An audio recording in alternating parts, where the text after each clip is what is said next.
The fight against porn is a war.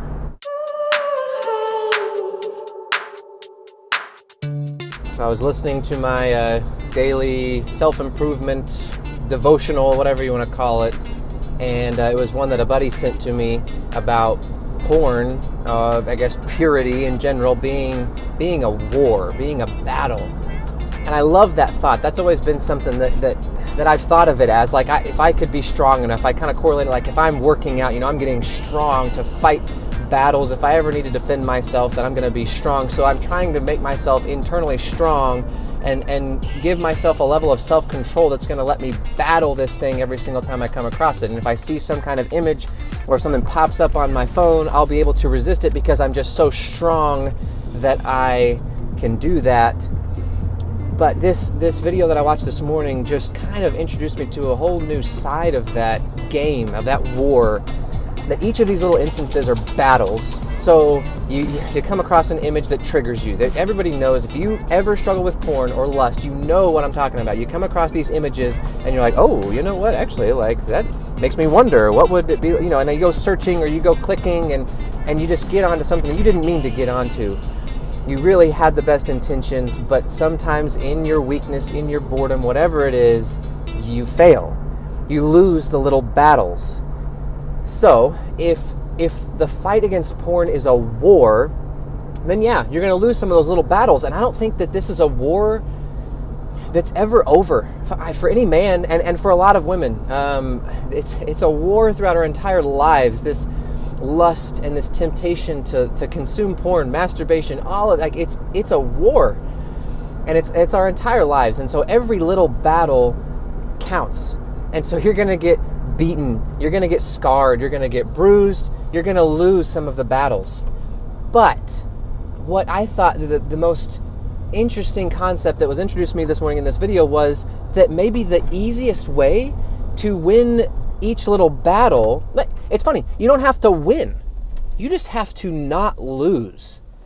And that is actually significant, because when we're talking about porn, think about that. Like, you don't have to win. Like, I emerged victorious and I deleted that app or whatever it is. Like, I won this battle. You don't really have to win. You just have to not lose. You just have to not give in. So when the intention, or I guess when the goal of this war changes, and now our goal is to not lose, the easiest way to do that is to not enter the battle in the first place, to avoid it altogether, to run away, to go around it. And I was like, you know what? I've been spending all this time trying to think about how can I, like, strengthen my self-discipline muscle? How can I get better at get better at fighting this when I see these images? How can I get better at fighting it? But maybe it's way easier, and that's a win. Not losing is a win. So it's easier to win if you just don't go into the battle in the first place. So then, they introduce, I've heard, I don't know, it's funny how you hear these concepts over and over and over again. You hear about all this stuff. People talk about, hey, there are lots of apps you can install on your phone that are going to protect you against images, or they'll keep you from going onto certain websites because they contain adult content or whatever it is. Like, they just keep you from going there.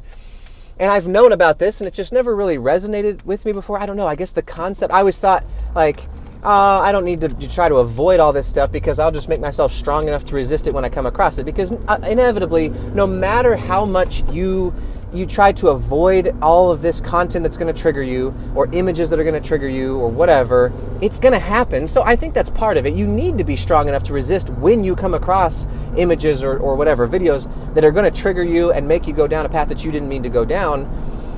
But maybe avoiding it in the first place, that's not, running away from battle is something, it's a different concept, because that would be something that would be dishonorable. Like, people would say, oh, you ran away from battle, you dodged a draft or something like that. That's looked down upon. And so we as men, we don't want to be seen as someone who's running away from the fight, right? You want to get in the fight and you want to fight it off. But there's nothing dishonorable about that in this situation. I like the image, of the battle and the war. Every man wants to be, a warrior. But in this situation, there is nothing dishonorable about running away or avoiding the battle in the first place. So then you install these apps, or you have systems of accountability to where you can't, set up something to where you can't delete your history, or somebody else can see everything that you've browsed, or whatever it is, and creating a system of accountability, or like let an app take over and keep you from seeing these things in the first place, and you're going to avoid so many of those battles. Yes, you're still going to come across battles that you're going to need to win, again, or not lose, and so you need to be strong enough to resist those temptations, but basically, it's play the numbers game. If you just decrease the number of times that you have to enter those battles, you're going to win a higher percentage of the time.